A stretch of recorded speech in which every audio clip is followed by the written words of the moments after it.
जय श्री कृष्ण। 10वां अध्याय 10 प्रकार की षष्ठी का वर्णन। ओम नमो भगवते वासुदेवाय।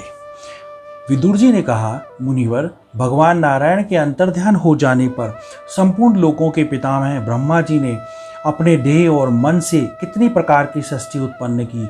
भगवान, उनके सिवा मैंने आपसे और जो बातें पूछी है उन सब का भी क्रम से वर्णन कीजिए और मेरे सब संशयों को दूर कीजिए, क्योंकि आप सभी विज्ञों में श्रेष्ठ हैं।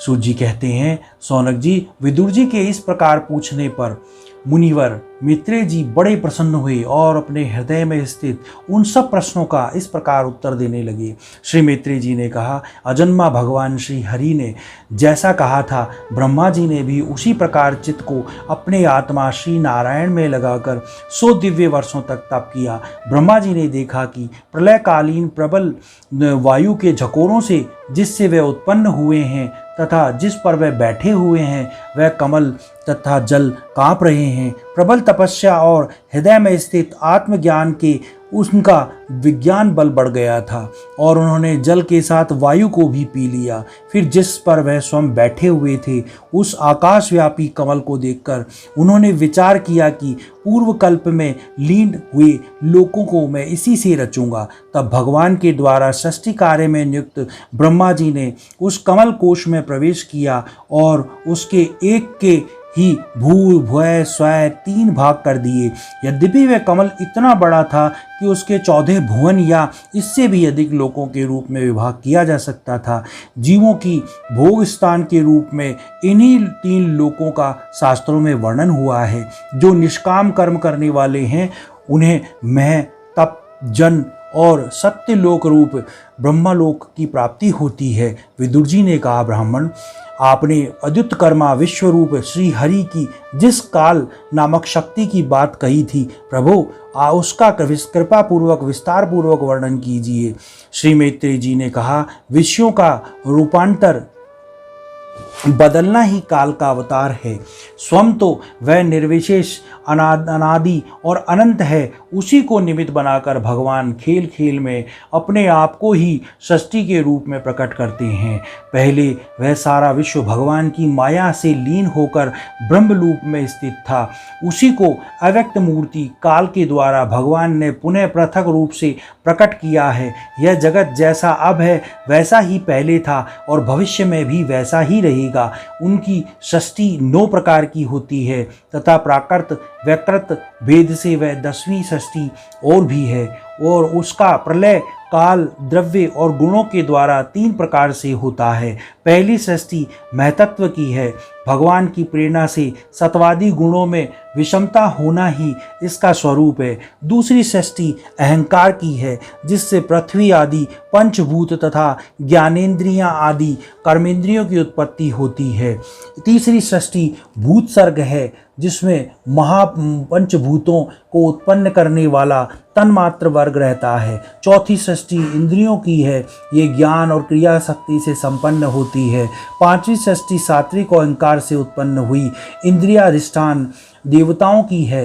मन भी इसी षष्ठी के अंतर्गत है। 6ठी षष्ठी अविद्या की है। इसमें तामिश्र, अंधतामिश्र, तम, मोह और महामोह ये 5 गांठें हैं। यह जीवों की बुद्धि का आवरण और विक्षेप करने वाली है। यह 6 प्राकृत षष्ठियाँ है। जब विकृत षष्ठी का भी विवरण सुनो। जो भगवान अपना चिंतन करने वालों के समस्त दुखों को हर लेते हैं, यह सारी लीला उन्हीं श्री हरि की है। वह ही ब्रह्मा के रूप में रजोगुण को स्वीकार करके जगत की रचना करते हैं। 6 प्रकार की प्राकृत षष्ठी के बाद 7वीं प्रधान विकृत षष्ठी इन 6 प्रकार के स्थावर वृक्षों की है।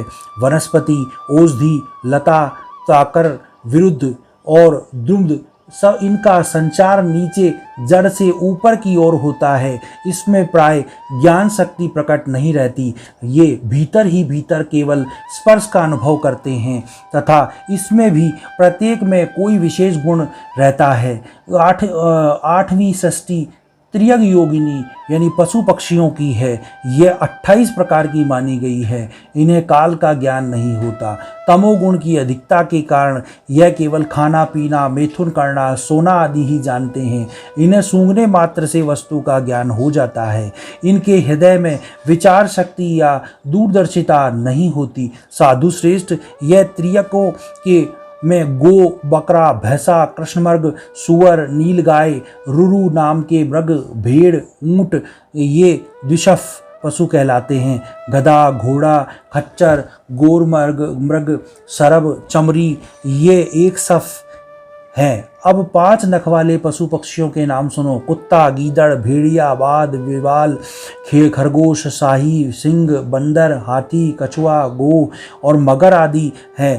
कंग, गिद्ध, बटेर, बाज, भास, भल्लुक, मोर, हंस, सारस, चकवा, कौवा और उल्लू आदि उड़ने वाले जीव पक्षी कहलाते हैं।